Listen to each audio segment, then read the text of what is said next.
Fala pessoal, tudo bem? Bem-vindo ao canal. Hoje nós vamos falar de um momento importante da história, um momento pós-Segunda Guerra Mundial, onde o mundo foi dividido em dois blocos. De um lado, Estados Unidos comandando o bloco capitalista, do outro, a União Soviética comandando o bloco socialista. Onde esses dois blocos antagonistas, não só na questão política e econômica, mas principalmente de uma disputa mundial entre esses dois blocos. Esse período ficou conhecido como Guerra Fria. E a Guerra Fria interferiu diretamente em vários setores. Um deles foi no esporte, certo? E por que eu vou falar do esporte na Guerra Fria? Porque recentemente muitos atletas estão sendo punidos por demonstrar a sua opinião ou suas posições. Por exemplo, o piloto de Fórmula 1, Lewis Hamilton, multicampeão Lewis Hamilton, protestou com uma camisa no pódio onde estava escrito que vidas negras importam.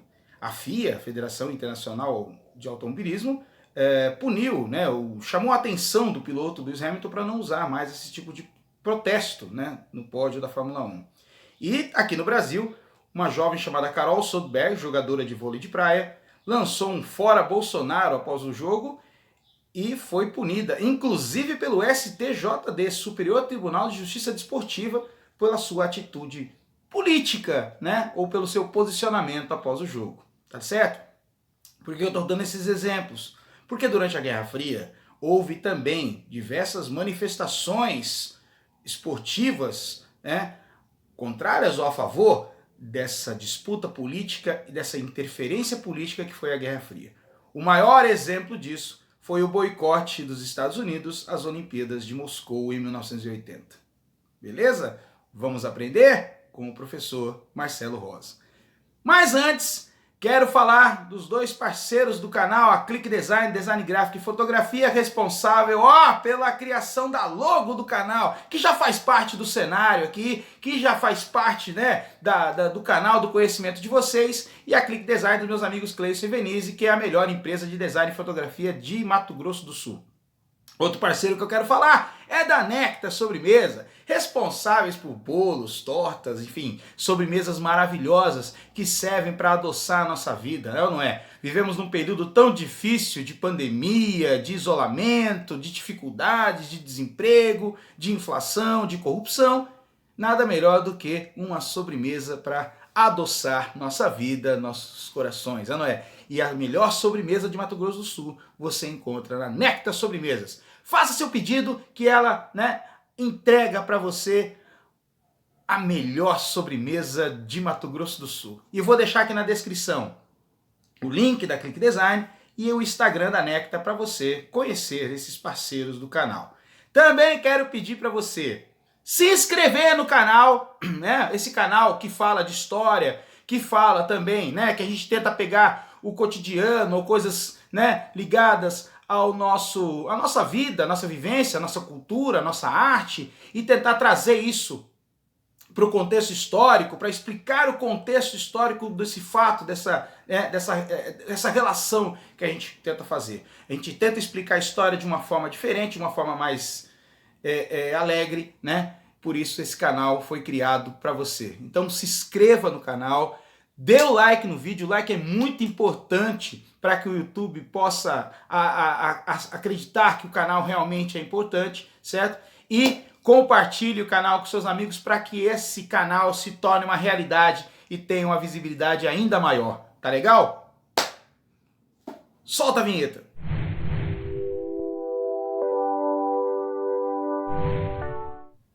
Quero agradecer meu filho pela vinheta que você acabou de ver aí, ele que criou a vinheta. Beijo, meu filho, te amo. Vamos falar da Guerra Fria então. A Guerra Fria, ela foi um momento pós-Segunda Guerra que durou de 1945 até 1991 e foi caracterizada, marcou-se por essa divisão de blocos entre Estados Unidos e União Soviética. Cá entre nós, os grandes vencedores da Segunda Guerra. E por que recebeu o nome de Guerra Fria?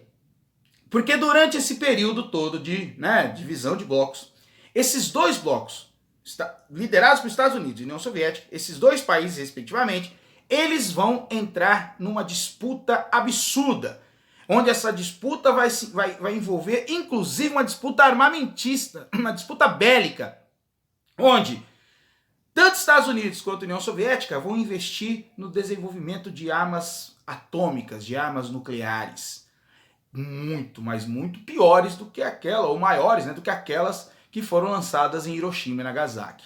Isso fez com que, né, gerasse uma tensão no mundo, porque se ocorresse uma guerra entre esses dois países, né, e automaticamente inseridos os países apoiadores desses dois blocos, isso geraria uma destruição mundial muito, mas muito maior que a Segunda Guerra, certo? De proporções enormes, assim. Então havia uma tensão muito grande da possibilidade de uma guerra entre esses dois países. Então havia um clima de guerra, havia uma possibilidade de guerra, havia inclusive discursos de guerra, mas a guerra nunca aconteceu. Por isso ela recebe o nome de Guerra Fria, né? Foi o momento de uma quase guerra, mas a guerra não ocorreu, né? E cá entre nós ainda bem, ela não ocorreu. Mas houve sim uma interferência em vários conflitos mundiais, como a Guerra do Vietnã, a Guerra da Coreia, a invasão no Afeganistão, e houve também interferências políticas, como as ditaduras da América Latina, enfim, né, o domínio sobre a Polônia, sobre a Tchecoslováquia, a Revolução Cubana. Então tudo isso teve uma interferência direta da Guerra Fria, certo? E esse desenvolvimento, né, essa disputa entre Estados Unidos e União Soviética, ela também vai chegar na tecnologia. E essa disputa tecnológica vai chegar a um resultado impressionante, onde a União Soviética vai mandar o primeiro homem ao espaço e depois os Estados Unidos vai mandar uma expedição à Lua, onde 3 astronautas vão pisar o solo lunar. Mas essa corrida espacial, eu vou falar numa outra aula especificamente sobre isso, beleza? Mas onde eu quero chegar com a Guerra Fria? Ela vai interferir diretamente no esporte. E aí entra um momento interessantíssimo. Todo mundo aqui já ouviu falar nas Olimpíadas, é ou não é? Um fato, né? Uma coisa que ocorre desde a antiguidade lá na Grécia, onde lá era uma festa, né, que fazia homenagem aos deuses do Olimpo, por isso Jogos Olímpicos, certo? Depois, né, em 1898, se eu não me engano, as Olimpíadas passaram a se chamar os Jogos Olímpicos Modernos. E aí passou a ser de 4 em 4 anos, numa sede diferente, né? E passou a ser o encontro de vários países para realizar todos os tipos de esportes, né, criados oficialmente para representar essa disputa. E as Olimpíadas, né, ela é uma das representações do esporte maior, do poder econômico e político dos países. Como assim? A Olimpíada, ela é, né, o esporte, né, a casa de esportes, né, enfim, né, o evento esportivo que mais representa essa diferença política e econômica entre os países. Por exemplo, na Copa do Mundo, que é um evento específico de futebol, pode acontecer, por exemplo, né, de Camarões vencer a Alemanha. Entendeu? Ah, então Camarões é melhor que a Alemanha? Não, mas no futebol isso pode acontecer. Nos Jogos Olímpicos, não. A Alemanha com certeza terá um número de medalhas muito maior do que Camarões. Então os Jogos Olímpicos, ele demonstra claramente quem são as potências mundiais, entendeu? De investimento em esporte. Então os Estados Unidos, né, que sempre foi uma força muito grande, né? Na época da Guerra Fria, a União Soviética era outra força muito grande no esporte, né? Eles disputavam ali o quadro de medalhas pau a pau, né? E nos dias de hoje, os Estados Unidos continua sendo uma potência esportiva, mas hoje ela é seguida pela China, né? Que houve um boom muito grande no desenvolvimento esportivo desse país. Então a Olimpíada, na verdade, ela representa isso. Ela é o evento esportivo que mais mostra claramente essa posição política, né, dos países mundiais. Tá ok? E em 1980, os Jogos Olímpicos foram em Moscou, capital da União Soviética, em meio a uma grande, né, momento de Guerra Fria, assim. E por que foi um momento tenso da Guerra Fria? Porque em 1979, a União Soviética invadiu o Afeganistão. Isso fez com que o governo americano não aceitasse essa invasão, certo? Tanto que o presidente da época, Jimmy Carter, tentou fazer de tudo para que a União Soviética se retirasse do Afeganistão. De forma diplomática, claro. Lembrando você que, né, não houve declaração de guerra. E aí um dos mas as ideias, né, do Jimmy Carter tentar pressionar a União Soviética e, né, a sua retirada do Afeganistão foi boicotar toda a equipe americana, né, o estadunidense, de participar das Olimpíadas de Moscou. Ele ali acreditou que esse boicote faria com que o governo soviético recuasse e faria também com que o COI, né, a entidade que representa os esportes olímpicos, pressionasse a União Soviética para recuar para aceitar a entrada dos Estados Unidos.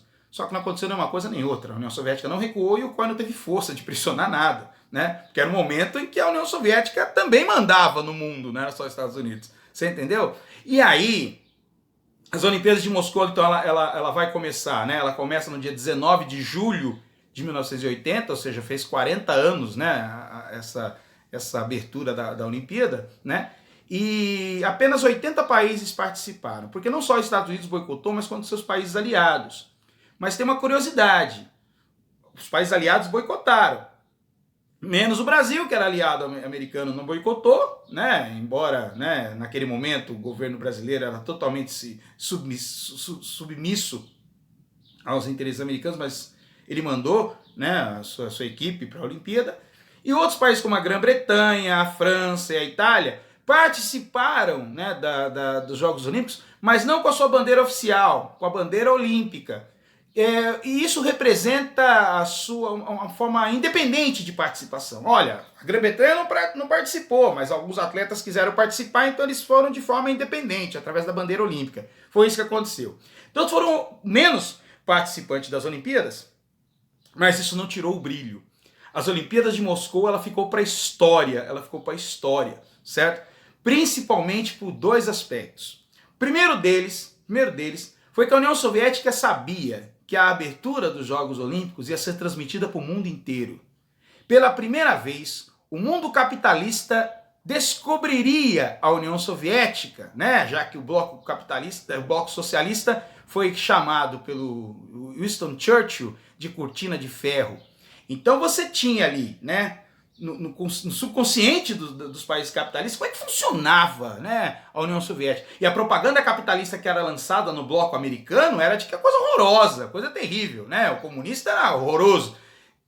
Engraçado, eu acho que eu já ouvi isso nos dias atuais. Mas enfim, né, o bloco socialista era horroroso. Então a União Soviética, ela viu a oportunidade imensa de mostrar para o mundo o quão era legal, né, a União Soviética. Então eles realizaram, né, um momento de abertura das Olimpíadas. A Olimpíada sempre teve uma abertura, né, uma festa de abertura, mas ela se tornou magnânima, né, se tornou uma coisa maravilhosa, gigantesca em Moscou. Dali em diante começou essa cultura, né, de todos os Jogos Olímpicos ter uma abertura magnânima, gigantesca, fantástica. Quem aqui não se lembra, né, das aberturas dos Jogos do Rio, onde o avião, o 14 bis de Santos Dumont sobrevoou os céus do Rio de Janeiro, né? Coisa de louco aquilo, né? Certo? Então, os Jogos Olímpicos passaram a ter essas aberturas com os Jogos Olímpicos de Moscou. No estádio Lenin, que hoje é chamado de Luzhniki, certo? Completamente lotado, houve uma das maiores festas de abertura da história dos Jogos Olímpicos, onde ali surgiu uma das mascotes mais carismáticas das histórias da Olimpíada, né? Da história das Olimpíadas. Um ursinho chamado Misha.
E ali, né, essa festa de abertura, os Jogos de Moscou, mesmo com o boicote dos Estados Unidos, né, os Estados Unidos não mandou, então não houve participação americana dentro dos Jogos, mesmo com o boicote dos Estados Unidos, os Jogos de Moscou foi um sucesso, ficou para a história, o ursinho Misha ficou para a história, certo? E o segundo fator, né? Primeiro é que a União Soviética apareceu para o mundo. Segundo, cá entre nós, o boicote dos Estados Unidos foi um tiro que saiu pela culatra, porque os Estados Unidos boicotam os Jogos, pois foi o boicote dos Estados Unidos que fez com que a atenção aos Jogos Olímpicos se tornasse ainda maior. Poxa, eu quero ver os jogos, né? Os Estados Unidos falou tão mal, boicotou. Que jogos são esses? Que Moscou é essa que todo mundo boicotou?